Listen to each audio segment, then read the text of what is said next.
Class 9th वालों तुम्हें असली पेपर चाहिए ना, असली बिल्कुल, है ना? तो तुम्हें लगता है कि मैं हर एक पेपर फेक देता हूँ, है ना? यही सभी लोग कमेंट्स कर रहे हैं कि फेक पेपर है, ये नहीं आएगा, ऐसा है वैसा है, इसमें से कुछ नहीं आएगा, है ना? तुम्हें असली पेपर चाहिए ना, तो ये वीडियो देख लेना एग्जाम से पहले। और इस पीडीएफ से ना असली पेपर लीक हो जाएगा। बिल्कुल एमपी बोर्ड भी कह चुका है, हाँ इस पीडीएफ से पेपर लीक हो जाएगा। क्योंकि अगर तुमने ये वीडियो देख लिया, सो तुम्हारा बिल्कुल वो असली वाला ख्वाब है ना, वो बिल्कुल पूरा हो जाएगा। बस तुम्हें इन क्वेश्चन को रेडी करना होगा जो मैं इस पूरे वीडियो में कंप्लीट करवाऊंगा, ये पूरे चैप्टर के, यानी कि पूरे फिजिक्स केमिस्ट्री बायो तुम्हें, क्योंकि असली पेपर चाहिए, है ना? तो बिल्कुल ध्यान से देख लेना। और मैं इसलिए नहीं दे रहा हूँ कि तुम्हें असली मिल जाना चाहिए, ठीक है? क्योंकि तुम्हें साल भर कुछ पढ़ना नहीं है, और लास्ट टाइम में तुम आते हो यहाँ पे एग्जाम के एक दिन पहले पेपर ढूंढने और कहते हो कि इसमें से कुछ नहीं आता है। तो इसका मतलब ये नहीं कि इसमें से कुछ नहीं आता है, इसका मतलब ये है कि तुमने साल भर कुछ नहीं पढ़ा, तुम्हें कुछ नहीं आता है, ठीक है? तो इस बात को मैं प्रूफ कर दूंगा। इसमें से पेपर आएगा भाई, आएगा। तो तुम्हें पेपर ना मिल जाएगा बिल्कुल एग्जाम में, अगर तुमने पहले भी पढ़ा होगा तो, क्योंकि एक दिन में कुछ नहीं होता है ना। क्योंकि एक दिन आकर तुम पहले मुझसे कह रहे हो कि भाई पेपर दे दो, बिल्कुल वही का वही आ जाना चाहिए, ठीक है? तो ऐसा कहीं पे नहीं होता है। अगर आपने ऐसी पढ़ाई करनी है तो आगे, अभी तो एंटर किए हो, 9th में आए हो, आगे देख लेना क्या क्या होता है, समझ में आ जाएंगी चीज़ें, ठीक है? और अगर आप पेपर के पहले ज्ञान नहीं चाहिए, ध्यान से वीडियो देखना है, तो ये वीडियो पूरा देख लेना। क्योंकि इन क्वेश्चन से मैं कह रहा हूँ, इन क्वेश्चन से पेपर आएगा, इन क्वेश्चन से पेपर आएगा। और यहाँ से मैक्सिमम क्वेश्चन मैं कह रहा हूँ हर एक क्वेश्चन के हर एक सेट में देखने को मिलेंगे। मैं सेट मॉडल क्वेश्चन पेपर इसलिए ही प्रोवाइड कराता हूँ कि आपको इसके पैटर्न की समझ हो जाए और तैयारी यहाँ समझ में आ जाए, है ना? कि कैसे क्वेश्चन आते हैं, क्या लेवल आता है, किस पार्ट से क्या क्या क्वेश्चन आ रहे हैं, ठीक है? तो ये मॉडल क्वेश्चन पेपर होते हैं। और इसमें ना, इसमें इसमें सब कुछ है, आपकी जो बुक है ना पूरी। तो बस सभी को, दोस्तों को शेयर कर दो ये वीडियो। समझ गए होगे मैं क्या कहना चाह रहा हूँ। ध्यान से पूरा वीडियो देख लेना। और हम कहाँ पे चलेंगे?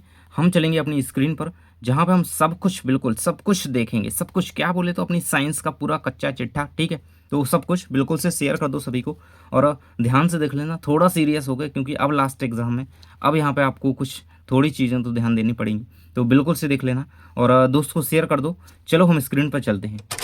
सीधे अध्याय 1 से स्टार्ट कर रहे हैं, ठीक है? केमिस्ट्री, फिजिक्स, बायो, तीनों तीनों पार्ट करेंगे इन सारे चैप्टर्स को, ठीक है? पहला क्वेश्चन दिया गया, पदार्थ की किस अवस्था में कणों के मध्य न्यूनतम रिक्त स्थान, ठीक है? न्यूनतम रिक्त स्थान के रूप में याद रखना ठोस को होता है, ठीक है? ये मैंने मॉडल क्वेश्चन पेपर में भी करवाया था, ठीक है? न्यूनतम रिक्त स्थान कहाँ पे होता है? ठोसों के मध्य होता है, ठीक है? नेक्स्ट कह रहा है, पदार्थ की कितनी अवस्थाएं हैं? 3 होती हैं, ठोस, द्रव, गैस, तीनों याद रखना, ठीक है? पदार्थ की 3 अवस्थाएं होती हैं, क्वेश्चन आ चुका है एग्जाम में, ठीक है? अगला कह रहा है, पदार्थ की किस अवस्था में किसी वस्तु का एक निश्चित आकार और स्पष्ट सीमाएं और नगण्य संपीड़ितता होती है, ठीक है? तो निश्चित आकार कहाँ पे होता है? ये ठोसों में होता है, क्योंकि ये क्या होते हैं? ये गैस नहीं है कि उड़ के जाए और फैल जाए, ये द्रव नहीं है कि और फैल जाए जैसा आकार होगा, ठीक है? तो एक निश्चित आकार किस किस वस्तु का होता है? तो एक ठोस वस्तु का होता है, ठीक है? कह रहा है कि पदार्थ की वह अवस्था जिसमें द्रव्य का आकार नहीं परंतु आयतन निश्चित होता है, तो द्रव अवस्था है, ठीक है? द्रव अवस्था है, इसका आकार निश्चित नहीं होता, क्योंकि इसे हम जिस वस्तु में डालेंगे ये उसी का आकार ले लेगा, क्योंकि द्रव लिक्विड होता है एक तरीके से ये। अगला है, न्यूनतम विसरण का गुण पाया जाता है, तो ठोसों में पाया जाता है, ठीक है? खालिस्तान में भी आ सकता है कि न्यूनतम विसरण का गुण खालिस्तान में पाया जाता है, तो ठोसों में, ठीक है? अगला कह रहा है, गैस के किस गुण के कारण है सिलेंडर में भर के रखा जाता है भाई? तो इनकी संपीड्यता के गुण के कारण इन्हें सिलेंडर में रखा जाता है, ठीक है? अगला कह रहा है कि जिस न्यूनतम ताप पर ठोस पिघल करके द्रव बन जाता है वह इसका गलनांक कहलाता है, ठीक है? गलनांक याद रखना, बर्फ का गलनांक कितना है? 273 केल्विन याद रखोगे, बाकी इतना होता है 273.15 केल्विन, इसको लिखते हैं, ठीक है? इतना लिख दोगे तो भी आपको नंबर मिल जाएंगे। अगला कह रहा है कि जल के कणों की ऊर्जा खालिस्तान तापमान पर बर्फ के कणों की ऊर्जा से अधिक होती है, सो 373 केल्विन तापमान पर बर्फ की कणों की ऊर्जा से ये अधिक होती है, ठीक है? अगला है, ठोस कार्बन डाइऑक्साइड से खालिस्तान के नाम से जाना जाता है, तो ठोस जो कार्बन डाइऑक्साइड होती है वो शुष्क बर्फ कहलाती है, ठीक है? शुष्क बर्फ, ठीक है? तो ये चीज़ याद रखना। अगला है, क्वथनांक से कम तापमान पर द्रव के वाष्प में परिवर्तित होने की प्रक्रिया को वाष्पीकरण कहते हैं, ठीक है? तो वाष्पित होने की प्रक्रिया है वाष्पीकरण। जल का गलनांक केल्विन पैमाने पर कितना होता है? तो 273, ठीक है? गलनांक की बात कर रहा है केल्विन पैमाने पर, ठीक है? 273 केल्विन। 300 केल्विन तापमान का डिग्री सेल्सियस में मान क्या होगा? देखो, आपको ध्यान रखना है बिल्कुल से, जब भी आपको देखो केल्विन से सेल्सियस में बदलना होगा, ठीक है? केल्विन में दिया गया हो और सेल्सियस में बदलना है, तो आपको यहाँ पे क्या करना है? 273 में से ये इतना जितना करना है, जितने को यहाँ पे बदलना है उसको घटा देना है, ठीक है? सो यहाँ पे क्या करोगे आप, जो केल्विन है हमारा 300 है, ठीक है, 300 दिया गया है, 300 केल्विन दिया गया है। अब इसमें से 273 आप ये इतना घटा दोगे, ठीक है, क्योंकि ये हमारा क्वथनांक का ये पैमाना ही होता है, ठीक है। तो 273 आपको याद रखना है, चाहे यहाँ पे सेल्सियस से केल्विन में जाना हो, केल्विन से सेल्सियस में, ठीक है। तो 27 डिग्री सेल्सियस आंसर आपका आ जाएगा, जो कि यहाँ पे दिया गया है, ठीक है।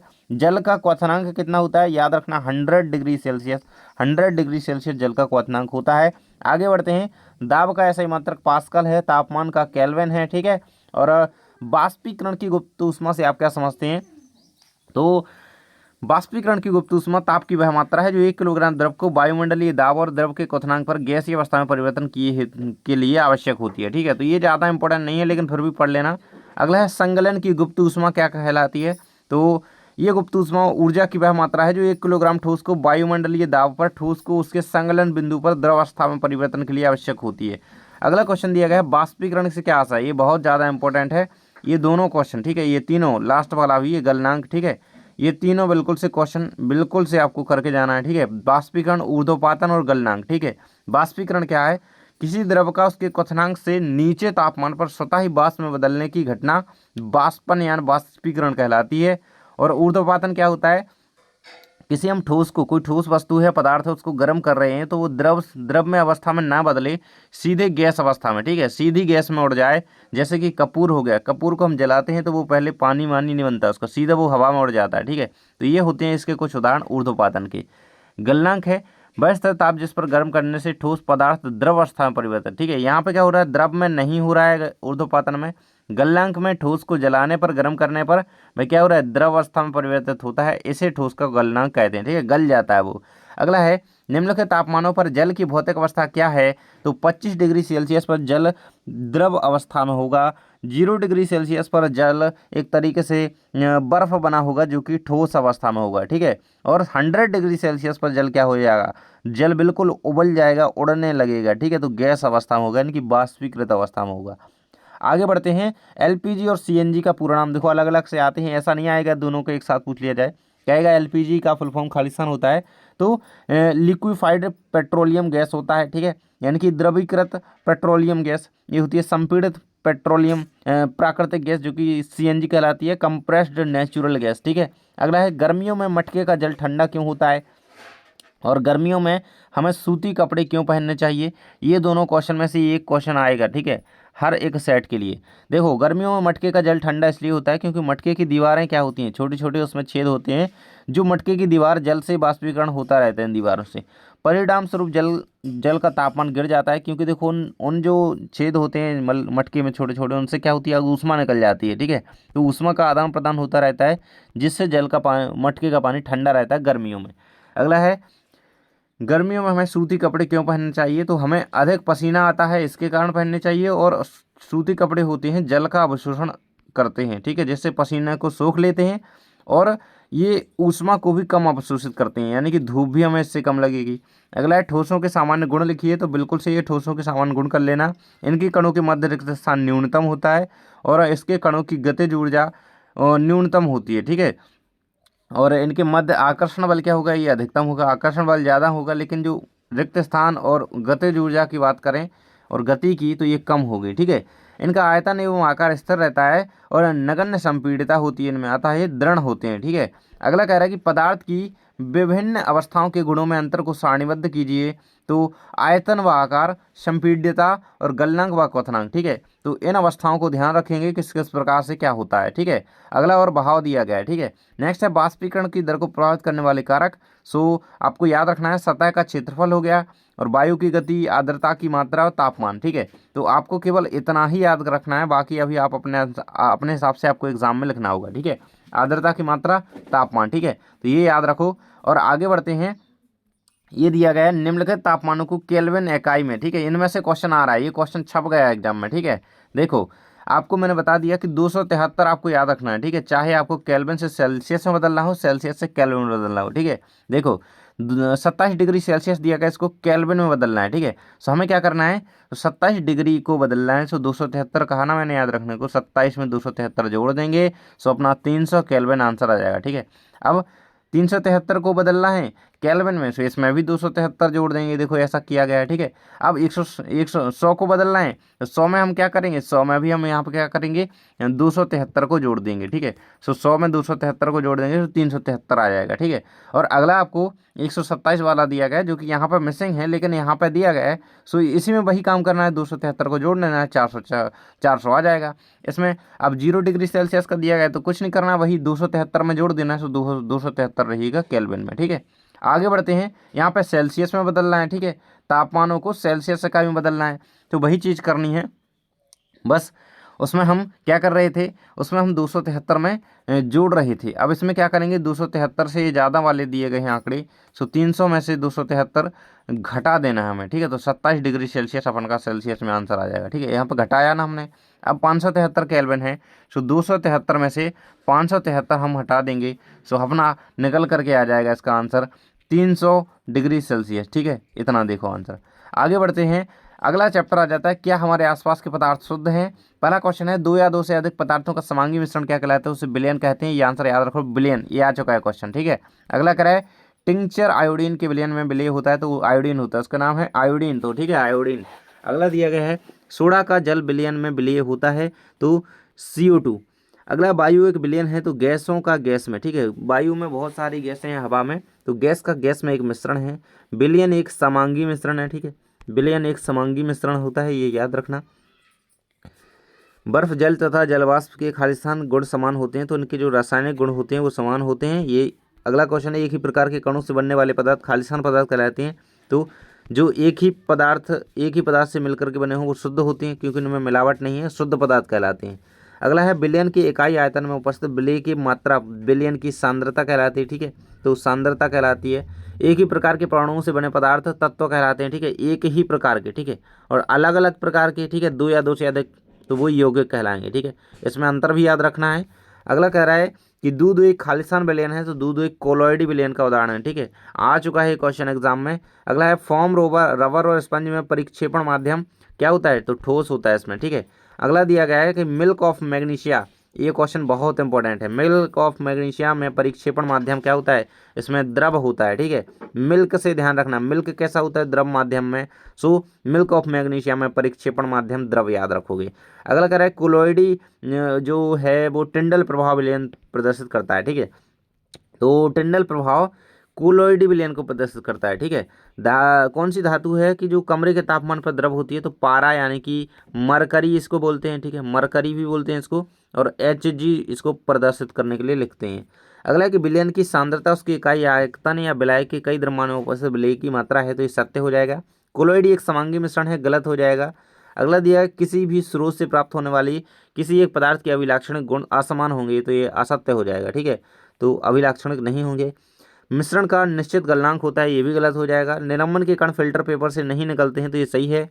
शुद्ध पदार्थ क्या होता है, देखो शुद्ध पदार्थ अभी हमने देखा जिसमें मिलावट ना हो, ठीक है। तो एक ही प्रकार के पदार्थ से बने जो कण होता है, वो पदार्थ होता है, उसे हम क्या शुद्ध पदार्थ कहते हैं, ठीक है। जिसकी रासायनिक प्रकृति के होते हैं, मतलब सभी कण, जिनके मौजूद सभी कण समान रासायनिक, ठीक है, समान पदार्थों से मिलकर के बना होता है जो पदार्थ है वो शुद्ध पदार्थ है, ठीक है। तो एक ही प्रकार के कणों से मिलकर के बना वो शुद्ध पदार्थ है।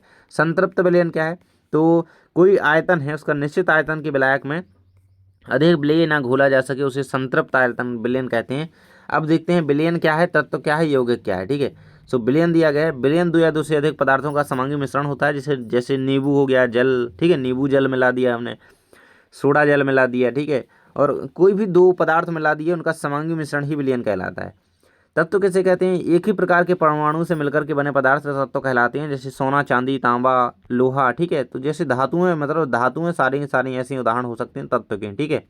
अगला दिया गया है, यौगिक किसे कहते हैं, तो यौगिक देखो ये तत्व क्या है, एक ही प्रकार के परमाणु से, ये क्या है, दो या दो से अधिक तत्वों के निश्चित अनुपात से, ठीक है। अब तत्व से मिलकर ही यौगिक का निर्माण होता है, ठीक है। तो दो या दो से अधिक तत्व मिलकर के निश्चित अनुपात में मिलने से बने पदार्थ जिसे गुण अपने अवयवी तत्वों से मिलकर सर्वथा भिन्न होते हैं, ये यौगिक कहलाएंगे। जैसे जल हो गया, कार्बन डाइऑक्साइड हो गया, नमक हो गया, सोडियम क्लोराइड हो गया, ठीक है। मिश्रण किसे कहते हैं, सो मिश्रण का मतलब होता है मिक्सचर, एक तरीके से दो चीज़ें मिली होती हैं, दो या दो से अधिक चीज़ें हो सकती हैं जिसमें शुद्ध पदार्थ हो सकते हैं जो कि निश्चित अनुपात में, ठीक है, निश्चित अनुपात में मिलने से बने पदार्थ होते हैं जिनमें अवयवों के गुण विद्यमान रहते हैं मिश्रण कहलाते हैं। ठीक है, तो दो या दो से अधिक शुद्ध पदार्थों के अनिश्चित अनुपात से मिलने वाले पदार्थ मिश्रण कहलाते हैं। ठीक है, अगला है मिश्रण के कितने प्रकार होते हैं। मिश्रण समांगी और विसमांगी दो प्रकार होते हैं मिश्रण के। ठीक है, अवयवों की प्रकृति के आधार पर। अगला कह रहा है निम्नलिखित में कौन सी वस्तुएं शुद्ध पदार्थ हैं। सो बर्फ, दूध, लोहा, हाइड्रोक्लोरिक अम्ल, कैल्शियम ऑक्साइड, पारा, ईंट, लकड़ी, वायु, कौन सी इसमें शुद्ध वस्तुएं हैं। तो बर्फ शुद्ध होती है, लोहा, हाइड्रोक्लोरिक अम्ल हो गया, कैल्शियम ऑक्साइड, पारा, ये सब शुद्ध हैं।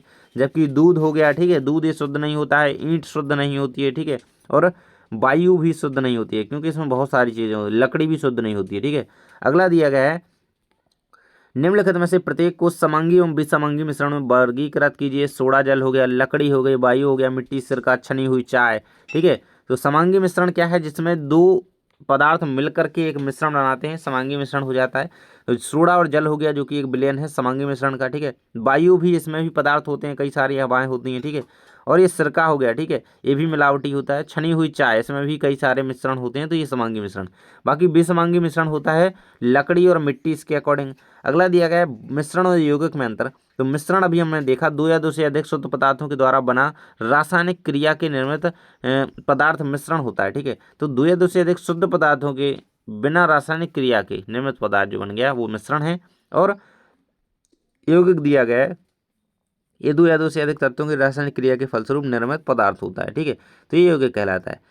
इसमें घटकों के गुण समान होते हैं मिश्रण में, और घटकों के गुण समान नहीं होते हैं। ठीक है, इसमें अलग अलग होंगे यौगिक में।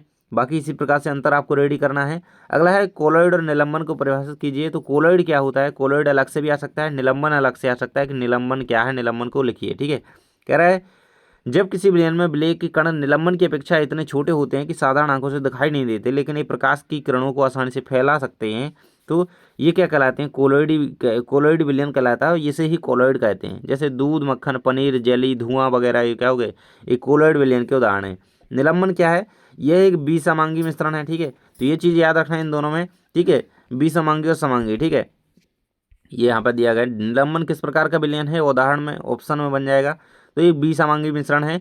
इसमें आसानी से आंखों से इसे देख सकते हैं तथा ये माध्यम की समष्टि में निलंबित रहते हैं, तो ये निलंबन कहलाता है। ठीक है, तो यही रहेगा। मिट्टी युक्त गंदा पानी, चौक का घोल। ठीक है, कोलॉइड के चार गुणधर्म लिखिए, मोस्ट इंपोर्टेंट क्वेश्चन है। ठीक है, तो कोलॉइड एक विसमांगी मिश्रण है। ठीक है, निलंबन और कोलॉइड दोनों ही विसमांगी हैं। ठीक है, याद रखना। इनके कणों को आंखों से नहीं देखा जा सकता है, जबकि निलंबन के कणों को आंखों से देखा जा सकता है। टिंडल प्रभाव प्रदर्शित करते हैं कोलॉइड विलयन, इनको आसानी से पृथक नहीं किया जा सकता है। ठीक है, तो ये होते हैं कोलॉइड विलयन के कोई चार यहाँ पर गुणधर्म। अगला और लास्ट क्वेश्चन दिया गया है, धातु और धातु में अंतर स्पष्ट कीजिए। तो धातुएं विद्युत ऊष्मा की सुचालक होती हैं, और ये विद्युत ऊष्मा की कुचालक होती हैं। धातुएं तन्य होती हैं जिन्हें खींचा जा सकता है, धातुएं तन्य नहीं होती हैं। धातुएं आघातवर्धिनी होती हैं जिन्हें पीटा जा सकता है, अधातुएं ऐसी नहीं होती हैं। धातुएं प्रतिध्वनि होती हैं, अधातुएं प्रतिध्वनिपूर्ण नहीं होती हैं। आगे बढ़ते हैं, परमाणु और अणु अगला चैप्टर आ जाता है। तो दो या दो से अधिक परमाणु का समूह क्या कहलाता है, तो उसे हम अणु कहते हैं। निम्नलिखित में से किन तत्वों की परमाणुकता दो होती है, आर्गन, हीलियम, ऑक्सीजन, हाइड्रोजन। तो ऑक्सीजन और हाइड्रोजन की, ठीक है, तो O2 और H2। ठीक है, तो इनकी क्या है, दो दो है ना। किन तत्वों की परमाणुकता दो होती है। ठीक है, अगला कह रहा है मैग्नीशियम क्लोराइड का सूत्र होता है। तो मैग्नीशियम का Mg हो गया, ठीक है, क्लोराइड लिखोगे तो Cl2। ठीक है, तो कहाँ आ गया, Cl2। ठीक है, MgCl2। अगला है अमोनियम सल्फेट का सूत्र क्या है, तो ये हो जाएगा अमोनिया का हमारा NH3 होता है, तो NH सल्फेट लगना है। ठीक है, तो NH4 2SO4 हो जाएगा, जो कि आपका ऑप्शन नंबर आ दिया गया है। सोडियम नाइट्रेट का सूत्र क्या होता है, NaNO3। ठीक है, तो ये तीनों सूत्र बिल्कुल ध्यान से देख लो। अगला कह रहा है एक रासायनिक अभिक्रिया में अभिकारकों और उत्पादों के द्रव्यमानों का योग अपरिवर्तित रहता है, यही द्रव्यमान संरक्षण का नियम है। निश्चित आवेश युक्त परमाणु का समूह क्या कहलाता है, तो वो बहुपरमाणु का आयन कहलाता है। CaSO4 का सूत्र इकाई द्रव्यमान 3.136 होता है। ठीक है, ग्राम में।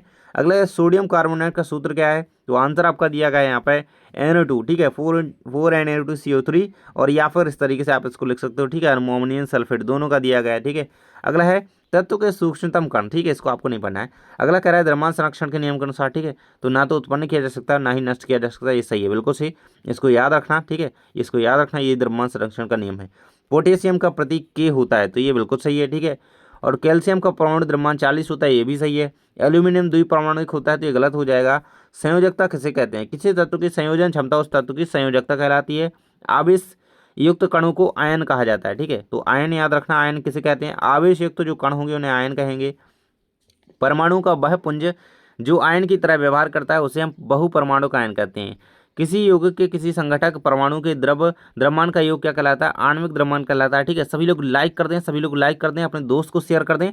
हम जल्दी जल्दी कंप्लीट कर रहे हैं क्योंकि एग्जाम के लिए बहुत कम टाइम बचा है, ठीक है। सो ध्यान से सुनते चलो, रिवीजन है, ठीक है। कैल्शियम हाइड्रोक्साइड का रासायनिक सूत्र क्या होता है? तो CaOH2 होता है। सल्फ्यूरिक एसिड का रासायनिक सूत्र क्या है? तो H2SO4, ठीक है, H2SO4। और अगर कभी हाइड्रोक्लोरिक का पूछे तो HCl याद रखना। सोडियम क्लोराइड का सूत्र क्या होता है? NaCl, जो कि नमक कहलाता है, ठीक है।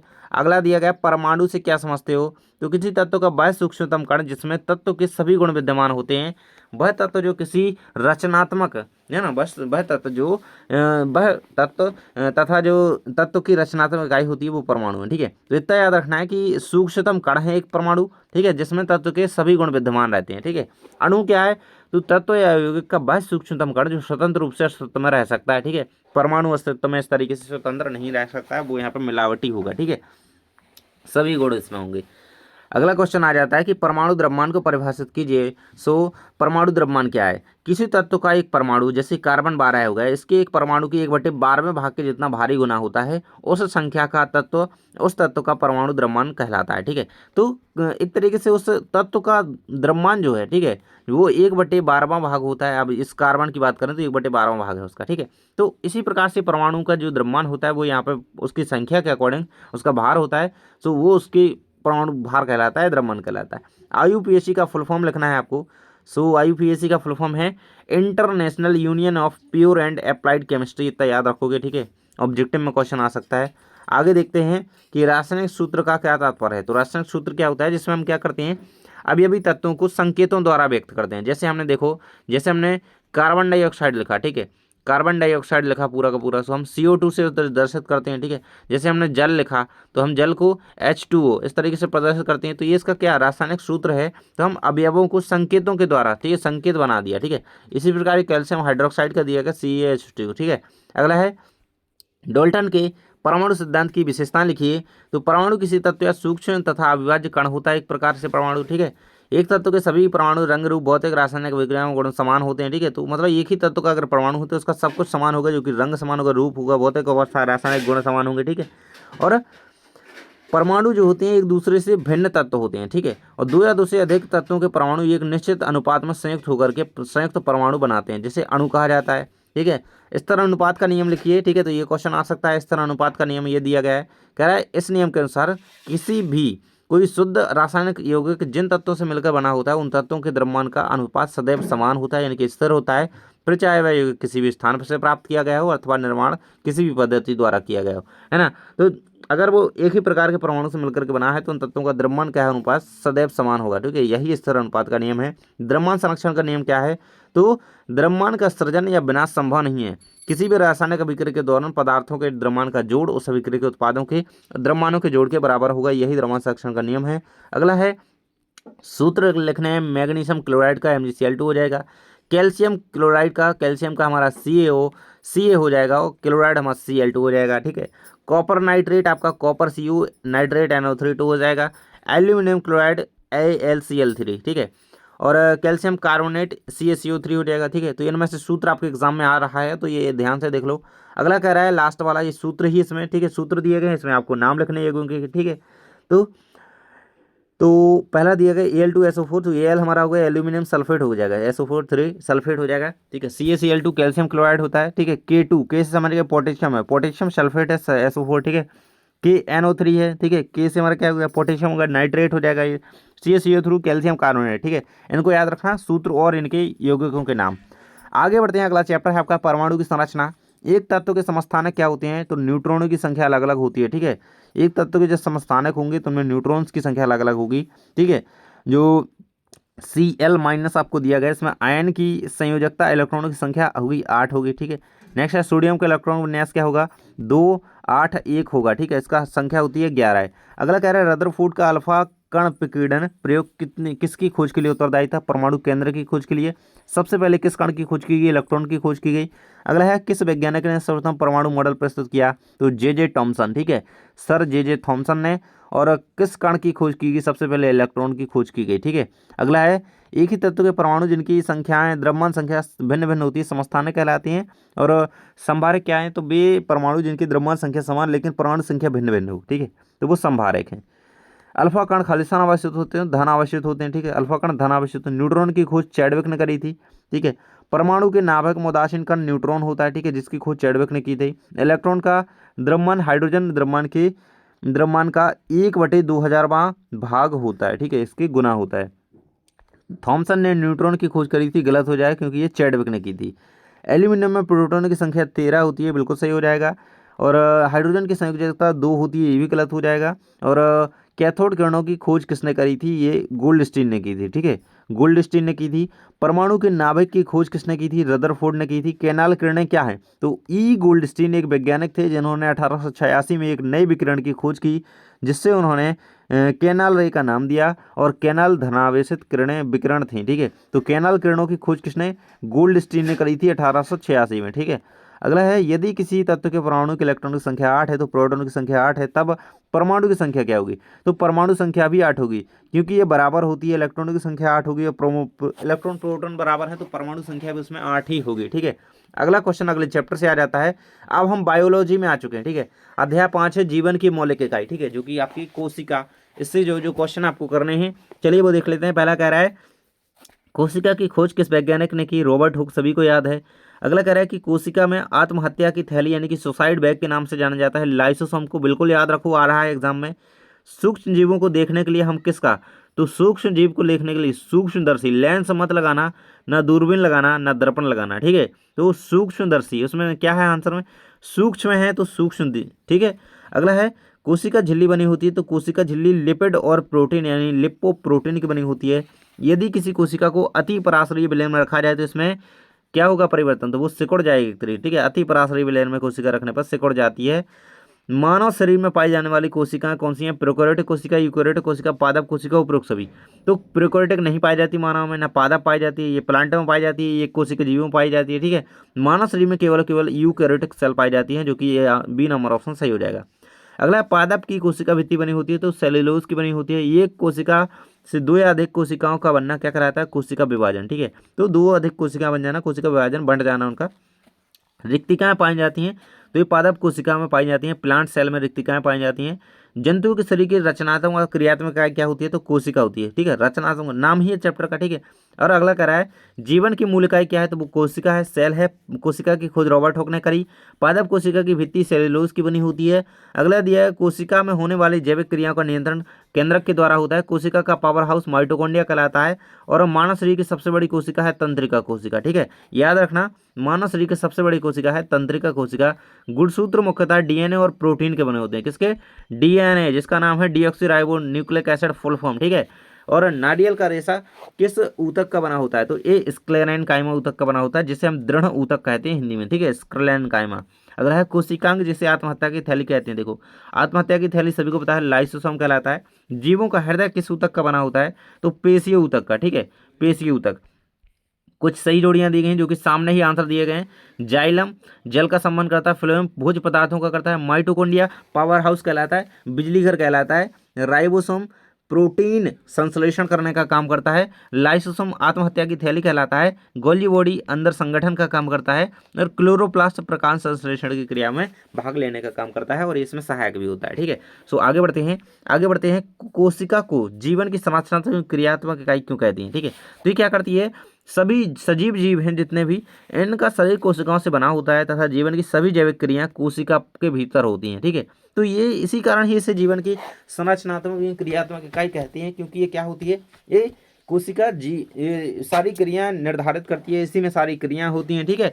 अगला है समपराशरी विलयन किसे कहते हैं? तो ऐसा विलयन जिसमें जल की सांद्रता कोशिका में स्थित जल की सांद्रता के ठीक बराबर होती है, ठीक है, समान होती है, ठीक है। कोशिका की जल की सांद्रता बराबर हो और उस विलयन की सांद्रता बराबर हो तो वो समपराशरी विलयन कहलाएगा, ठीक है। अगला क्वेश्चन आ जाता है, अमीबा अपना भोजन कैसे प्राप्त करता है? तो एंडोसाइटोसिस विसरण की प्रक्रिया द्वारा प्राप्त करता है, ठीक है। भोजन की बात कर रहा है तो एंडोसाइटोसिस याद रखना, ठीक है। और ये आंसर याद रखना कि एंडोसाइटोसिस क्या है, तो अमीबा के भोजन ग्रहण करने की विधि है, ठीक है। दो ऐसे अंगों के नाम बताइए जिसमें अपना आनुवांशिक पदार्थ होता है, माइटोकॉन्ड्रिया और प्लास्टिड। कोशिका के अंदर प्रोटीन का संश्लेषण कहाँ पर होता है? तो राइबोसोम में होता है। माइटोकॉन्ड्रिया के दो कार्य लिखने हैं, तो ये क्या करता है? एक तो ऊर्जा का संश्लेषण करता है, ऊर्जा बना करके अपने पास रखता है, ठीक है, ऊर्जा निर्माण करता है, इसलिए बिजली घर कहलाता है। और प्रोटीन के संश्लेषण में भी सहायक होता है। अब लवक यानी कि हरित लवक के दो कार्य लिखिए, क्लोरोप्लास्ट के। ये प्रकाश संश्लेषण में सहायक होते हैं, ये पुष्पों को आकर्षक बनाते हैं, ठीक है। अगला दिया गया प्रोकैरियोटिक और यूकैरियोटिक कोशिका में अंतर। बिल्कुल सभी लोग कर लेंगे, प्रोकैरियोटिक और यूकैरियोटिक, ठीक है। प्रोकैरियोटिक क्या होती है? छोटे आकार की होती है, ये बड़े आकार की होती है, ठीक है। इसका केंद्रीय पदार्थ बिखरा होता है, नाभिकीय झिल्ली का अभाव होता है इसमें, मतलब झिल्ली नहीं पाई जाती, ठीक है। इसमें नाभिकीय झिल्ली पाई जाती है और ये केंद्रीय पदार्थ में नाभिकीय झिल्ली पाई जाती है। ये झिल्ली युक्त कोशिका अंगक होते हैं, अनुपस्थित होते हैं, ठीक है। मतलब इसमें जो अंग होंगे जैसे माइटोकॉन्ड्रिया वगैरह होगा वो नहीं पाए जाते हैं, इसमें पाए जाते हैं, ठीक है, झिल्ली युक्त। लाइसोसोम को आत्महत्या की थैली क्यों कहा जाता है? ये क्वेश्चन आना ही आना है, ठीक है। देखो लो, कोशिका उपापचय में व्यवधान के कारण जब कोशिका मृत हो जाती है, ठीक है, मतलब किसी भी कारण से अगर उसका सही तरीके से पोषण नहीं हो पाया तो कोशिका मर जाती है और लाइसोसोम क्या हो जाते हैं? फट जाते हैं और एंजाइम अपनी ही कोशिकाओं को पाचन करने लगते हैं। एंजाइम बहुत शक्तिशाली पाचनकारी एंजाइम होते हैं, इसलिए कोशिका को आत्महत्या की थैली कहा जाता है, ठीक है, लाइसोसोम को, ठीक है। कोशिका का बिजली घर किसे कहते हैं? किस अंग को कहते हैं और क्यों कहते हैं, ठीक है। तो हमें सभी को बताया कि माइटोकॉन्ड्रिया को कोशिका का पावर हाउस, बिजली घर कहते हैं, ठीक है। माइटोकॉन्ड्रिया के अंदर जो उपस्थित ऊर्जा होगी, है ना, वो एटीपी के रूप में ये संचित करके रखता है, एडिनोसिन ट्राइफॉस्फेट के रूप में ये ऊर्जा निर्माण करके उसे संचित करता है, ठीक है। और जिसमें जहाँ पर भी जरूरत होगी उस क्रिया को संपन्न कराने के लिए ऊर्जा प्रदान करेगा, इसी कारण इसे पावर हाउस कहा जाएगा। अगला आपका दिया गया है पादप कोशिका या जंतु कोशिका, ठीक है, किसी एक का बनाना है, लेकिन आप यहाँ पर पादप का देख लो, ठीक है। प्लांट सेल, इसमें कोशिका भित्ति होती है, हरितलवक होता है, बड़ी रिक्तिका होती है, हरितलवक होता है, ठीक है। ये वही चीज़ें हैं, बाकी आपको इसी प्रकार से यहाँ पे इसको बना लेना है। केंद्रक द्रव्य भी इसमें होगा, केंद्रक भी होगा, ठीक है। और ये सारे यहाँ पे पार्ट होते हैं, बाकी और भी होते हैं, सो आप देख लेना। कोशिका भित्ति तो मेनली याद रखना, ठीक है। बाकी आप देखो, हम प्लांट सेल का देख लेते हैं यहाँ पे, एनिमल सेल का। तो एनिमल सेल में क्या होता है? कोशिका झिल्ली होती है, राइबोसोम लिखा है, ठीक है। कोशिका द्रव्य होता है इसमें, ठीक है। और इसमें केंद्रक भी होता है, माइटोकॉन्ड्रिया होता है, कोशिका झिल्ली होती है, ठीक है। इसमें कोशिका जो है भित्ति नहीं होती है, ठीक है, तो ये याद रखना। अगला है आपका, इनके प्रत्येक के कार्य लिखना है। गोल्जी काय हो गया, अंतःप्रदब्बी जालिका यानी एंडोप्लाज्मिक रेटिकुलम, माइटोकॉन्ड्रिया, लाइसोसोम, रसधानियां, ठीक है। तो इनके कार्य दिए गए हैं आसानी से, आपको इनको एक बार अच्छी तरह से रीड करना होगा, ठीक है। बाकी आपको चैप्टर ये खत्म है। आगे बढ़ते हैं। अरे कुछ और क्वेश्चन है इसके, चलो। कोशिका विभाजन दिया गया, कोशिका विभाजन क्या है? तो कोशिका विभाजन, विभाजन का मतलब क्या होता है? बंटना, दो भागों में टूट जाना, ठीक है। तो कोशिका विभाजन एक ऐसी प्रक्रिया है जिसमें कोशिका विभाजित होकर के दो या दो से अधिक भागों में क्या हो जाती है? विभाजित हो जाती है, कोशिका विभाजन कहलाता है, ठीक है। और ये दो प्रकार का है मेनली, समसूत्री और अर्धसूत्री विभाजन, ठीक है, दो प्रकार का होता है, ठीक है। और समसूत्री विभाजन क्या है देखो, ठीक है। तो कोशिका टूटी, ठीक है, समसूत्री कोशिका विभाजन में कोशिका विभाजित होकर के पुत्री कोशिका बनाती है, या कोशिका विभाजन वृद्धि विकास तथा मरम्मत के लिए आवश्यक है, ठीक है। तो सेम सेम, ठीक है, जितनी मतलब कोशिका में यहाँ पर क्या होगा? पुत्री, जितनी जनक कोशिका होंगी उतनी ही यहाँ पर ये बन जाएंगी, ठीक है। वैसे ही सब कुछ समान होगा, तो ये समसूत्री कहलाती है, ठीक है। और ये क्या हो जाती है? ये आधी हो जाती है अर्धसूत्री। देखो, यह विभाजन जनन कोशिका में होता है, इसमें एक कोशिका विक्षेपित होकर के चार पुत्री कोशिका बनाती है, ठीक है। तो गुणसूत्रों की संख्या पैतृक कोशिका की अपेक्षा आधी रह जाती है, ठीक है। तो ये गुणसूत्रों की संख्या इसमें आधी रह जाएगी, लेकिन इसमें समान वगैरह हो जाता है, तो ये होता है। अगला है पादप कोशिका और जंतु कोशिका में अंतर लिखिए। तो ये दोनों में अंतर याद रखना। पादप कोशिका क्या? पादप कोशिका पादपों में पाई जाती है और ये जंतुओं में पाई जाती है, ठीक है। ये तो नाम से ही लिख दोगे आप। पादप कोशिका में कोशिका भित्ति होती है, ये सबसे बड़ा अंतर है, इसमें भित्ति नहीं पाई जाती है, ठीक है। पादप कोशिका में हरित लवक पाया जाता है, इसमें नहीं पाया जाता है, ठीक है, क्लोरोप्लास्ट। अगला है पादप कोशिका में बड़ी रिक्तिकाएं होती हैं, इसमें रिक्तिकाएं या तो अनुपस्थित होती हैं या फिर छोटी छोटी पाई जाती हैं। पादप कोशिका में सेंट्रोसोम नहीं पाया जाता है, इसमें पाया जाता है, ठीक है, क्योंकि इसमें क्या होते हैं? इसमें गुणसूत्र वगैरह होते हैं। आगे बढ़ते हैं। अगला चैप्टर है ऊतक, टिश्यू। कह रहा है मानव शरीर का वसा का संचय होता है, तो एपिडोज ऊतक में होता है, एडिपोज में होता है, ठीक है। किस ऊतक में मृत कोशिकाएं पाई जाती हैं? स्क्लेरन काइमा में, ठीक है। रक्त एक क्या है? तो तरल संयोजी ऊतक है, रक्त तरल संयोजी ऊतक। दो अस्थि आपस में जुड़ी होती हैं तो उसे स्नायु कहते हैं, ठीक है। और प्राविभाजी ऊतक क्या कहलाते हैं? तो वो प्लांट्स में पाए जाते हैं, ठीक है। उपस्थिति नहीं पाई जाती है, तो वृक्क में उपस्थिति नहीं पाई जाती है, ठीक है। अगला कह रहा है कि तंत्रिका ऊतक का अभाव होता है तो टेंडन में होता है। नारियल का रेशेयुक्त छिलका स्क्लेरेन्काइमा का बना होता है। और रक्त का आधारी भाग क्या कहलाता है, प्लाज्मा कहते हैं इसको, ठीक है। बाकी आरबीसी, डब्ल्यूबीसी, प्लाज्मा ये रक्त के ही यहाँ पर घटक होते हैं, ठीक है। और प्लाज्मा इसका आधात्री भाग कहलाता है। पत्तियों की एपिडर्मिस में पाए जाने वाले छिद्रों को क्या कहते हैं, तो इन्हें स्टोमेटा कहते हैं, रंध्र कहते हैं, यानी कि स्टोमेटा। अगला क्या है, प्रभासी उपस्थिति मनुष्य की नाक तथा स्वर यंत्र में पाई जाती है, सही है, ठीक है। कॉर्क एधा पार्श्व विभाज्य ऊतक का उदाहरण है, तो ये भी सही हो जाएगा। मोटी भित्ति लिग्निन युक्त कोशिकाएं पौधों की आंतरिक शक्ति प्रदान करती हैं, ये भी सही है। हृदय पेशी कंकाल से जुड़ी हुई होती है, तो ये आपका गलत हो जाएगा। अगला है कि विभाज्य ऊतक जो होते हैं, यानी कि उनमें अगर मेरिस्टेमेटिक का गुण है, ठीक है, तो पौधों में वृद्धि वाले क्षेत्रों में पाए जाते हैं, बिल्कुल सही है, ठीक है। मेरिस्टेमेटिक यानी कि विभाज्य ऊतक विभाजन करते रहते हैं, रक्त एवं प्लाज्मा संबंधी संयोजी ऊतक है, तो ये भी सही हो जाएगा। हृदय पेशियां ऐच्छिक होती हैं, तो ये गलत हो जाएगा। ऊतक जो पौधों में भोजन का संबंध करता है वो है फ्लोएम ऊतक, ठीक है। कौन कौन सा ऊतक, फ्लोएम ऊतक भोजन का करता है और जाइलम जल का करता है, ठीक है। जल का कौन कर रहा है, जाइलम, और फूड का भोजन का कौन कर रहा है, फ्लोएम। मस्तिष्क में स्थित ऊतक का नाम क्या है, तंत्रिका ऊतक। और अगला क्वेश्चन दिया गया है, कोशिकाओं का वह समूह जो कोशिकाओं की संरचना तथा कार्य में समान ऊतक कहलाता है। एपिथेलियम पेशीय संयोजित तथा तंत्रिका ऊतक जंतु ऊतक के प्रकार हैं, ठीक है। ये प्लांट टिश्यू नहीं होते हैं, ये एनिमल टिश्यू होते हैं। फ्लोएम ऊतक को पत्तियां द्वारा निर्मित भोजन का करते हैं, ठीक है। फ्लोएम क्या करती हैं, पत्तियों द्वारा निर्मित भोजन का संवहन करते हैं, ठीक है, संवहन करते हैं, ठीक है, संवहन। अगला कह रहा है कि खालिस्तान ऊतक जड़ों द्वारा अवशोषित जल व खनिज लवणों का, ठीक है, तो जाइलम करता है जल का, ठीक है। अगला ऊतक को परिभाषित करें, तो कोशिकाओं का वह समूह जो रचनाकार उत्पत्ति में समान हो ऊतक कहलाता है। फ्लोएम के संगठक कौन है, चालनी नालिका, चालनी कोशिकाएं, साथी कोशिकाएं, फ्लोएम पेरेन्काइमा, फ्लोएम रेसे वगैरह, ठीक है। इन्हीं से वो यहाँ पे संवहन करता है। पेरेन्काइमा कोलेनकाइमा में अंतर लिखना है, तो ये अंतर ध्यान से देख लो। इनकी कोशिका भित्ति पतली होती है, इनकी कोशिका भित्ति कोनों पर मोटी होती है। ये सेल्यूलोज की बनी होती है इनकी भित्ति, इनकी ये सेल्यूलोज व पैक्टिन की बनी होती है, ठीक है। अगला है स्टोमेटा के दो कार्य लिखिए, आ चुका है। रंध्र के दो कार्य लिखिए, ऐसा क्वेश्चन आएगा, ठीक है। रंध्र तो गैसों के आदान प्रदान में सहायक होती हैं और बाष्पोत्सर्जन की क्रिया में सहायक होते हैं, महा इंपोर्टेंट, ठीक है। अगला कह रहा है जाइलम फ्लोएम में अंतर लिखिए। सो यह जल के संबंध में सहायक होता है, यह भोज्य पदार्थ के संबंध में सहायक होता है, ठीक है। यह निर्जीव ऊतक है, यह सजीव ऊतक है। ये इसके द्वारा संवहन क्रिया नीचे से ऊपर की ओर होती है, ठीक है। इस तरीके से जड़ों से ऊपर की ओर जल ले जाता है, ये पत्तियों से नीचे सभी भागों तक क्या लाता है, भोजन लाता है, ठीक है, ये चीज़ है।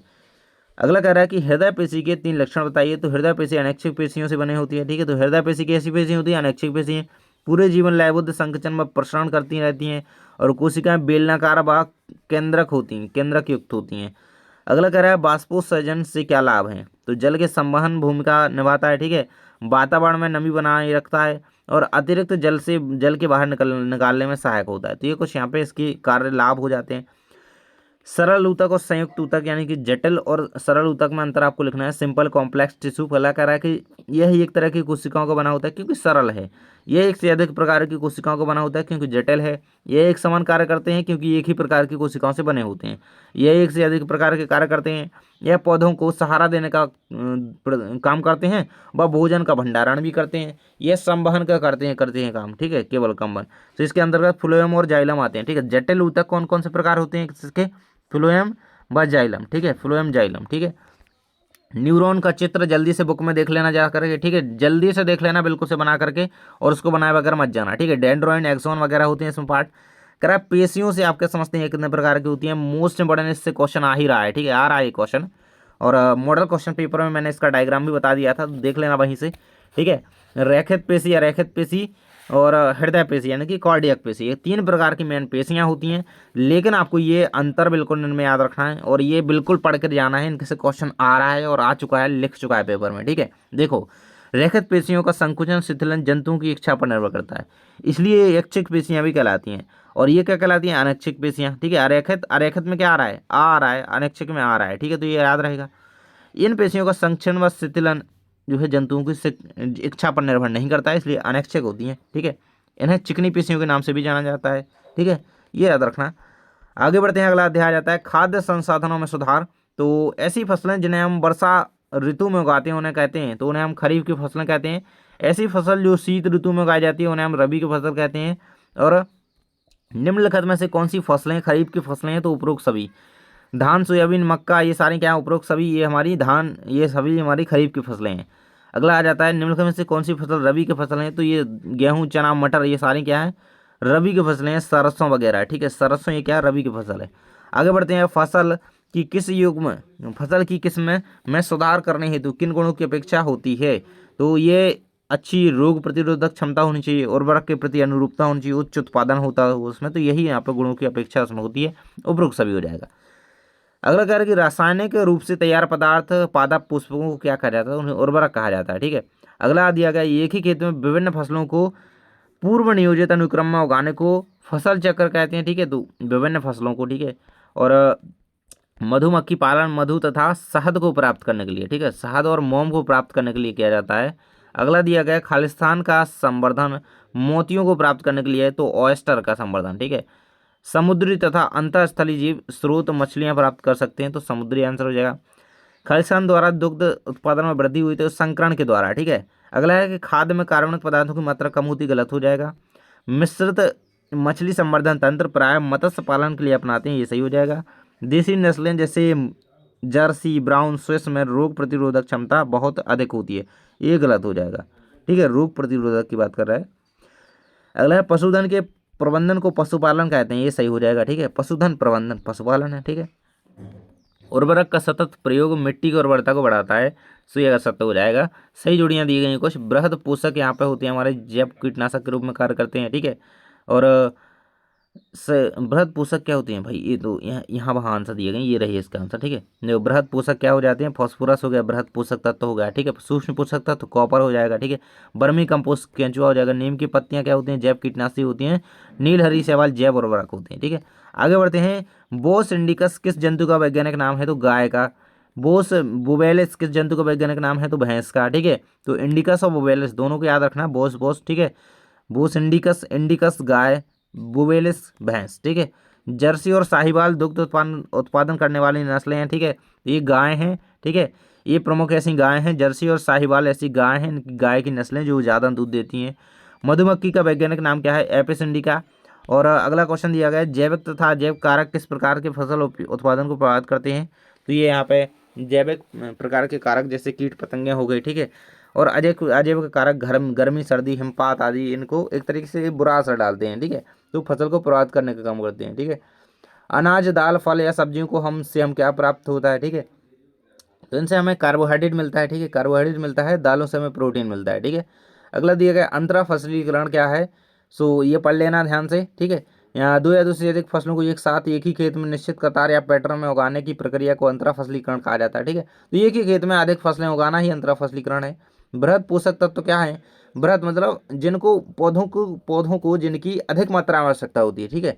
तो ऐसे तत्व जो पौधों की वृद्धि के लिए बड़ी मात्रा में आवश्यक होते हैं, पोषक तत्व कहलाते हैं, वो बृहद पोषक तत्व, ठीक है। जैसे नाइट्रोजन, फास्फोरस, पोटेशियम, कैल्शियम और मैग्नीशियम, सल्फर। और जो सरल पोषक तत्व कौन से होते हैं, ठीक है, मैक्रो और माइक्रो, ये पढ़ के रखना, ठीक है। माइक्रो होते हैं हमारे जिंक वगैरह हो गया, ठीक है, जिंक हो गया जैसे, ठीक है। और कॉपर हो गया, ठीक है। तो ये आते हैं। अगला है, पौधे अपना पोषण कैसे प्राप्त करते हैं? तो देखो भाई, पौधे आपको सभी को पता है कि पौधे कैसे अपना भोजन बनाते हैं। तो पौधे अपना पोषण तत्वों की मिट्टी, जल एवं वायु से प्राप्त करते हैं।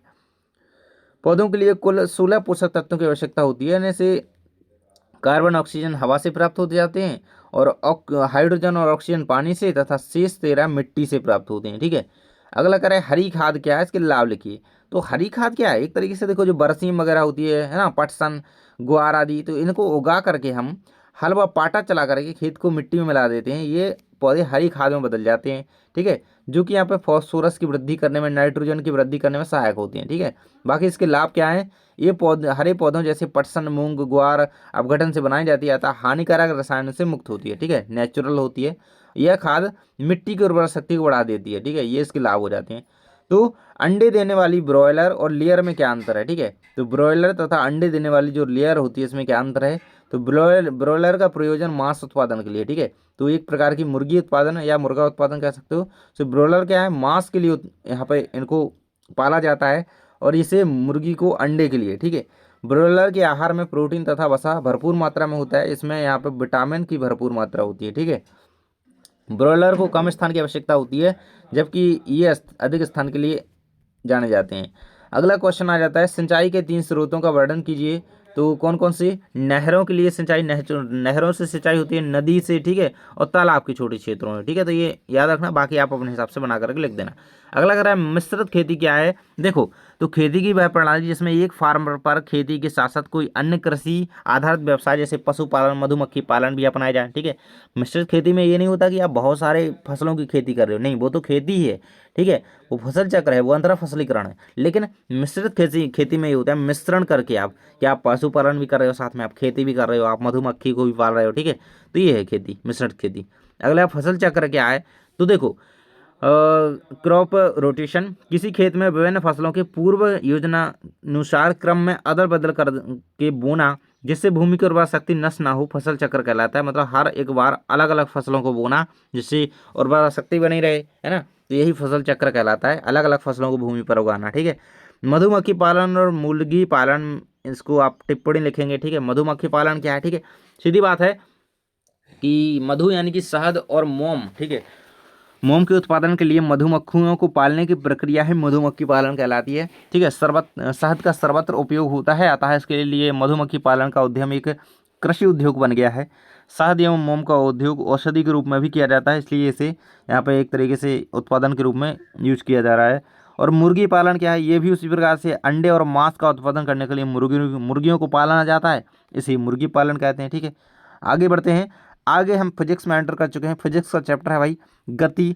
तो यदि कोई वस्तु समय के सापेक्ष अपनी स्थिति बदल रही है तो उसे कहते हैं, तो उसे हम गतिशील अवस्था कहते हैं उसकी, ठीक है, क्योंकि वो स्थिति बदल रही है, मतलब वो चल रही है, ठीक है। प्रति इकाई समय में चली गई दूरी को चाल कहते हैं, याद रखना, चाल कहते हैं, ठीक है। किसी वस्तु के प्रारंभिक और अंतिम स्थानों के बीच की दूरी को विस्थापन कहते हैं, ठीक है। वेग का एसआई मात्रा क्या होता है, तो मीटर सेकेंड होता है। अगला है वेग समय ग्राफ का क्षेत्रफल बताता है, तो विस्थापन को बताता है। अगला है औसत चाल किसे कहते हैं, किसी वस्तु द्वारा तय की गई कुल दूरी और तथा दूरी को तय करने में लगा समय, इसके अनुपात को औसत चाल कहते हैं। यानी कि औसत चाल बराबर तय की गई दूरी बटे इसको करने में लगा समय। एक समान वृत्तीय गति किसे कहते हैं, जब कोई वस्तु बस एक समान चाल से किसी वृत्त की परिधि पर गति करे तो उसे गति को एक समान वृत्तीय गति कहते हैं। त्वरण किसे कहते हैं, त्वरण का मात्रक लिखना है, सूत्र लिखना है, ठीक है। किसी वस्तु के वेग में परिवर्तन की दर को त्वरण कहते हैं, ठीक है। एक समान वृत्तीय गति, त्वरण, वेग, मंदन, ये क्या है, ये आने वाला है, ठीक है। तो त्वरण बराबर वेग में परिवर्तन होता है, जो कि हमारा ये acceleration is equal to V, यानी कि वेग में परिवर्तन यानी कि V minus U upon T, ठीक है, ये होता है। अगला क्वेश्चन कह रहा है कि मंदन किसे कहते हैं, तो ऋणात्मक त्वरण को ही मंदन कहते हैं, ठीक है। ये याद रखना, ऑब्जेक्टिव में आ जाता है। चाल और वेग में अंतर लिखना है, चाल और वेग में अंतर आ चुका है एग्जाम में। निश्चित समय में वस्तु द्वारा चले गए मार्ग की लांबिक दूरी को चाल कहते हैं, और ये वस्तु के विस्थापन की दर को वेग कहते हैं, ठीक है। तो विस्थापन की दर क्या है, वेग है, और चली गई दूरी है जो हमारी चाल है, इसका मान धनात्मक होता है। और वेग हमेशा या तो धनात्मक होगा, ऋणात्मक होगा, शून्य होगा, कुछ भी हो सकता है, ये तीनों हो सकता है। चाल एक अदिश राशि है, वेग एक सदिश राशि है। अगला चैप्टर है आपका बल तथा गति के नियम। वस्तु द्वारा अपनी गति अवस्था में परिवर्तन के विरोध को क्या कहते हैं, तो उसे जड़त्व कहते हैं, ठीक है, जड़त्व कहते हैं। और बल का एसआई मात्रक न्यूटन होता है, जिसे कैपिटल एन से प्रदर्शित करते हैं। असमान द्रव्यमान की दो वस्तुएं एक ही संवेग से गतिशील हैं, किसका वेग अधिक होगा, तो हल्की वस्तु का वेग अधिक होगा, ठीक है। वेग की बात कर रहा है क्योंकि हल्की वस्तु ज़्यादा तेज भागेगी ना। किसी क्रिया एवं प्रतिक्रिया बल कार्य करते हैं, तो ये अलग अलग वस्तु पर विपरीत दिशा में कार्य करते हैं। एम द्रव्यमान की वस्तु जिसका वेग भी है, इसका संवेग क्या होगा, तो संवेग हमारा होता है, संवेग बोले तो P बराबर एम इंटू भी, ठीक है। तो एम भी कहाँ पर दिया है, बिल्कुल दिया गया एम भी। अगला कह रहा है जब कोई गतिशील बस अचानक से रुक जाती है तो आप आगे की ओर क्यों झुक जाते हैं, भाई धक्का सा क्यों लग जाता है। देखो ये इस कारण लगता है क्योंकि जब बस क्या होती है गतिशील अवस्था के साथ साथ उसमें उपस्थित वस्तु, व्यक्ति आदि बस के वेग से गतिशील रहती हैं। ब्रेक लगाए जाने पर बस के साथ साथ सीट भी विराम अवस्था में आ जाती है, परंतु हमारा शरीर गति के जड़त्व के कारण गति अवस्था में ही बना रहता है, अतः हम आगे की ओर झुक जाते हैं, ठीक है। तो सीधी बात है, एक तरीके से गति से स्थिरता की ओर बढ़ने में हमारा शरीर जल्दी नहीं उतना कर पाता है और वो गति अवस्था में ही रहता है, इसलिए धक्का लगता है। अगला गति का प्रथम नियम लिखो। तो प्रत्येक वस्तु स्थिर है तो स्थिर ही रहती है, और गतिशील है तो उस चाल से उसी दिशा में गतिशील रहती है। यही यहाँ पे गति का प्रथम नियम है, जब तक उस पर कोई बाह्य बल ना लगा जाए तो वस्तु अगर चल रही है तो चलती रहेगी, रुकी है तो रुकी रहेगी, ठीक है। सममित संरक्षण का नियम क्या है, बहुत इंपॉर्टेंट है, ठीक है, ये दोनों ही इंपॉर्टेंट है यार, इसमें कोई नहीं छोड़ना है, ठीक है। देखो कोई वस्तु किन्हीं दो वस्तुओं का निकाय का कुल संवेग संरक्षित रहता है जब तक कि उन पर कोई असंतुलित बल कार्य ना करे, है ना। वस्तुओं को आपसी टक्कर में इनका संवेग चाहे बदल जाए या दोनों का संवेग का योग नियत रहता है, तो यही संवेग संरक्षण का नियम है। कोई क्रिकेट का खिलाड़ी गेंद को कैच करते समय अपने हाथों को पीछे की ओर खींच लेता है, देखो पीछे की ओर खींच लेता है क्योंकि उसको क्या लगे, कैच लपेटते समय हाथ पीछे की ओर खींच लेता है। ऐसा करने से खिलाड़ी गेंद के वेग को शून्य करने में अधिक समय लेता है, ठीक है, तो इससे उसको समय मिल जाता है, ठीक है, समयांतराल उसका टी यानी कि टाइम उसको मिल जाता है, ठीक है। टाइम मिलने से चोट लगने का खतरा कम हो जाता है। अगला एक न्यूमेरिकल दिया गया है, इसमें आपको कहा गया एक 2 किलोग्राम की वस्तु पर 2 सेकंड के लिए एक नियत बल कार्य करता है जिसके वेग को 3 मीटर पर सेकंड से 7 मीटर पर सेकंड, ठीक है, तो 3 से 7 पर आ रहा है, तो प्रारंभिक वेग हमारा क्या हो जाएगा, 3 हो जाएगा, अंतिम वेग 7 हो जाएगा। इस पर बल की गणना करनी है, बल की मात्रा की गणना करो, ठीक है। तो देखो समय हमें 2 सेकंड दिया गया है और हमारा जो यहाँ पे एम यानी कि द्रव्यमान दिया गया है 2 किलोग्राम दिया गया, ठीक है, सारी चीज़ें लिख लोगे। फिर हमें निकालना है बल, सो बल यानी कि फोर्स बराबर एम इंटू ए होता है हमारा, ठीक है, एम इंटू ए होता है, ठीक है। तो देखो ये हम सारी चीज़ें इसमें रखनी है बस हमें इस सूत्र में, ठीक है, तो ये होता है हमारा, ठीक है, एम इंटू ए, सो एम इंटू ए होता है ना, एफ बराबर, ठीक है, एफ बराबर एम इंटू ए होता है ना। सो एम हमारा क्या दिया गया है, 2 दिया गया है, ठीक है, 2 किलोग्राम दिया है। और ए अभी हमने त्वरण का सूत्र देखा था ना, त्वरण का, ठीक है, त्वरण यानी कि ए बराबर हमारा क्या हो रहा था, v minus U upon T, इस तरीके से हमने पढ़ा था ना ऊपर, है ना। तो ये उसकी जगह हम ए की जगह क्या करेंगे, v minus U upon T, ठीक है, क्योंकि हमारे पास जो वैल्यू है हम उसके अकॉर्डिंग करेंगे बात, ठीक है, तो ए को हटा देंगे, बाकी हमारा ये यहाँ पर त्वरण हो जाएगा। सो हम इसको मिला कर लिखेंगे, ठीक है। सो बस फिर आपको कुछ नहीं करना है, एम इंटू ए, एम की जगह एम रख देना है, 7-3 ए की जगह रख देना है क्योंकि ये भी माइनस में रखने हैं ना हम, ठीक है, सी हो जाएगा। और ये हो जाएगा हमारा 2 सेकंड रख दोगे, 4 न्यूटन का आंसर आ जाएगा, ठीक है। आगे बढ़ते हैं, आगे बढ़ते हैं। अगला क्वेश्चन आपका है 2 किलोग्राम के पिस्टल से 20 ग्राम की गोली 150 मीटर पर सेकंड के वेग से छोड़ी जाती है, इसके वेग को ज्ञात करो, ठीक है। सो जो जो चीज़ें दी जाएँ पहले तो वो लिख दिया करो आराम से, ठीक है, कोई दिक्कत वाली बात नहीं है, लिखा करो एग्जाम में बढ़िया तरीके से, ठीक है। और फिर आपको यहाँ पे क्या होना चाहिए, फिर आपको यहाँ पे फॉर्मूला पता होना चाहिए। सो इसका माइनस प्लस में होगा, सो माइनस अगर दर्शा रहा है तो इसको विपरीत दिशा में जाएगी, सो आंसर आपका विपरीत दिशा में हो जाएगा और आंसर आ जाएगा -1.5 मीटर सेकंड। अगला क्वेश्चन नहीं दिया गया है, एक कार 30 मीटर पर सेकंड की चाल से चल रही है तो ब्रेक लगाने पर रुकने पर 4 सेकंड का समय लेती है। कार पर ब्रेक लगाए जाने पर बल की गणना करो, ठीक है, आपको फिर से भाई फोर्स निकालना है, ठीक है, और उसी प्रकार से करना होगा, है ना। कार का द्रव्यमान 1000 किलोग्राम, एम आपको 1000 दे दिया है, ठीक है, और आप समझ गए अंतिम वेग हमारा शून्य हो जाएगा क्योंकि वहाँ पे क्या हो जाती है, कार्य क्या हो जाती है, कार्य क्या हो जाती है, ब्रेक लग जाता है मतलब रुक जाती है, ठीक है। प्रारंभिक वेग 30 दिया ही गया है, ठीक है, और समय हमारा 4 सेकंड दिया गया है, ठीक है, 4 सेकंड। अब अपनी सारी चीज़ें सूत्र में रखोगे आप, ठीक है, ए की जगह आप क्या रख दोगे, v minus U upon T, ठीक है। आप चीज़ें अपनी आसानी से इसमें रखनी है आपको, एम की जगह आप रख दोगे 1000 आपने दिया गया है मास द्रव्यमान, ठीक है, और प्रारंभिक वेग माइनस अंतिम वेग, ठीक है, और बटा 4 सेकंड समय, ठीक है, तो आंसर आपका -7500 न्यूटन आ जाएगा।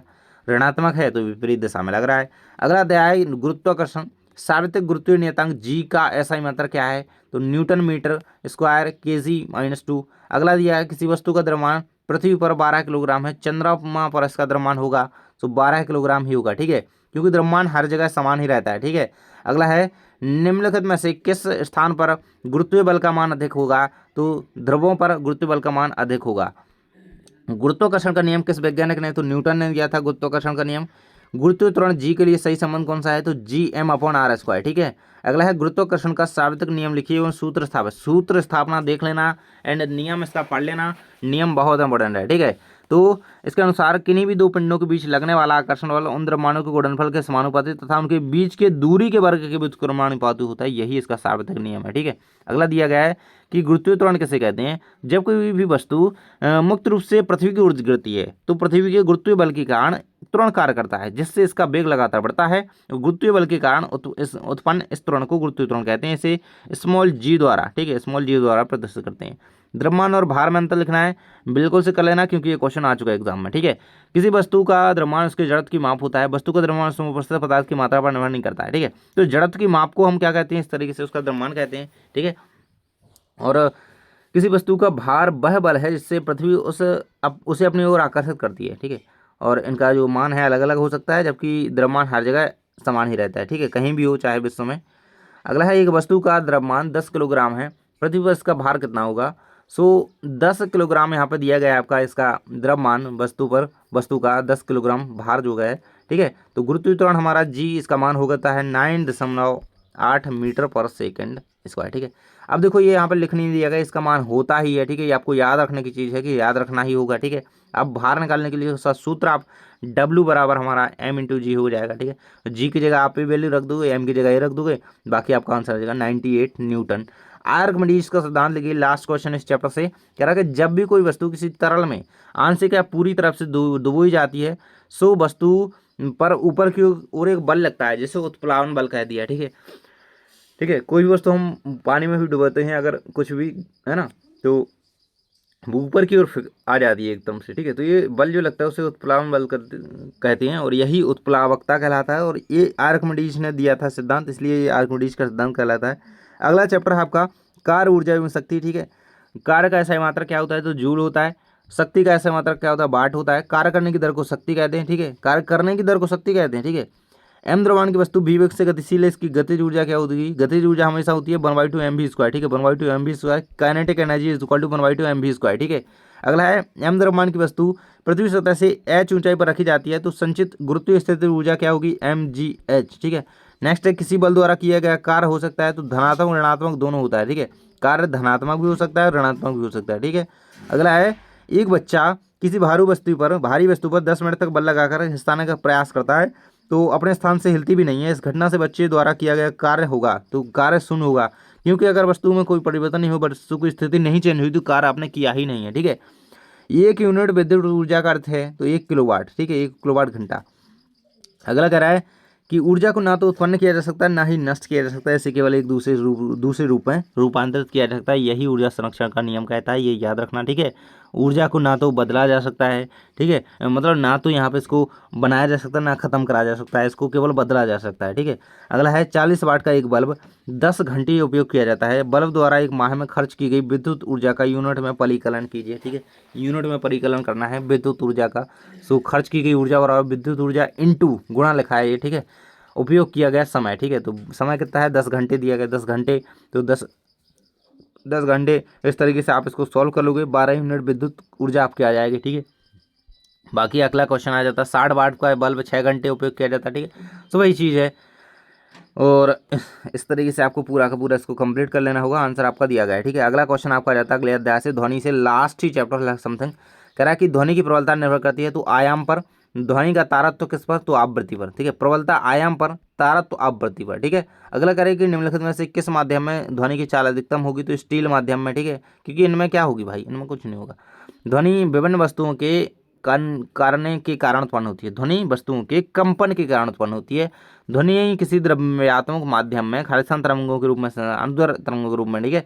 ध्वनि तरंगें खालिस्तान तरंगें हैं, तो अनुदैर्घ्य तरंगें हैं। ध्वनि संचरण के लिए माध्यम की आवश्यकता होती है, माध्यम की आवश्यकता होती है। ध्वनि से अधिक चाल से चाल, ठीक है, ध्वनि से अधिक गति से चाल क्या होती है भाई, तो ये ध्वनि की अधिक गति से अधिक चाल कितनी हो सकती है, तो 20 से 20,000 हर्ट्ज के मध्य हो सकती है।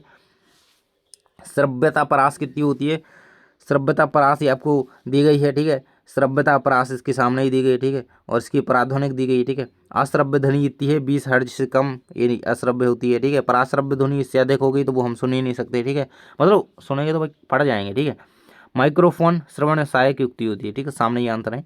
अगला, हमारे मस्तिष्क में ध्वनि की संवेदना कितने समय तक बनी रहती है, तो 0.1 सेकेंड तक, ठीक है, 0.1 सेकेंड तक। सामान्य मनुष्य के कानों के लिए श्रव्यता परास क्या है, तो 20 हर्ट्ज से 20,000 हर्ट्ज। अवश्रव्य ध्वनि किसे कहते हैं, तो 20 हर्ट्ज से कम ध्वनि को अवश्रव्य, मतलब जिसे सुना नहीं जा सकता। पराश्रव्य ध्वनि, तो ये 20,000 से अधिक होती है ध्वनि को पराश्रव्य ध्वनि, ठीक है। अल्ट्रासोनोग्राफी के लिए किन तरंगों का यूज़ किया जाता है, तो पराश्रव्य तरंगों का।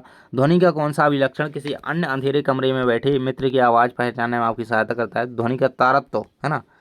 अगला है, चमगादड़ अपना शिकार पकड़ने के लिए पराध्वनि का उपयोग किस प्रकार से करते हैं, तो अपना शिकार करने के लिए भाई, जैसे आप अपने मित्र को पहचान जा रहे हो भाई, ऐसे अपने शिकार को गहन अंधकार में अपने भोजन को खोजने के लिए पराध्वनि तरंगें उत्सर्जित करता है। ये पराध्वनि तरंगें स्पंद अवरोधों या कीटों से परावर्तित होकर के चमगादड़ तक पहुंचती हैं। परावर्तित स्पंदों की प्रकृति से चमगादड़ को पता चल जाता है कि कीट कहाँ पर है और ये वहां पहुंच कर उसको चपेट लेते हैं। सोनार की कार्यविधि या उपयोगों का वर्णन कीजिए। ठीक है, तो इसको पढ़ लेना, बहुत इंपॉर्टेंट है। सोनार एक ऐसी युक्ति है जिसमें जल में स्थित पिंडों की दूरी, दिशा तथा चाल ज्ञात करने के लिए पराध्वनि तरंगों का उपयोग किया जाता है। ठीक है, तरंगें छोड़ी जाती हैं। सोनार एक ट्रांसमीटर, एक रिसीवर की तरह कार्य करता है। इसे किसी नाव या जहाज में लगाया जाता है जो कि पराध्वनि तरंगें उत्पन्न करके प्रेषित करता है कि तरंगें समुद्र तल में पिंड से परावर्तित होकर के सूचकांक ग्रहण कर लेती हैं, जाकि कहाँ से टकराने से बचाया जा सकती।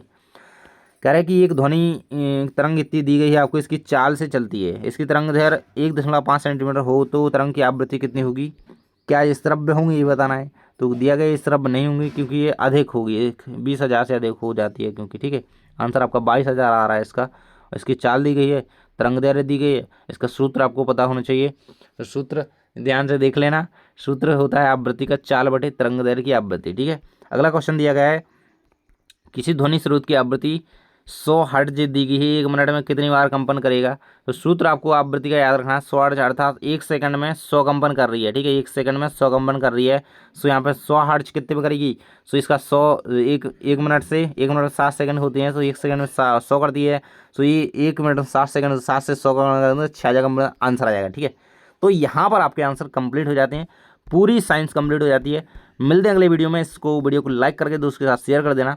और बिल्कुल से अच्छी तैयारी हो चुकी है, बस अब एग्जाम देना अच्छी तरीके से जाओ। रिवीजन हो चुका है, मॉडल क्वेश्चन पेपर देख लेना, जितने भी पेपर बताए हैं सारे देख लो। ठीक है, पूरे सैंपल पेपर तैयारी हो जाएगी। ठीक है, मिलते हैं अगले वीडियो में। बाय।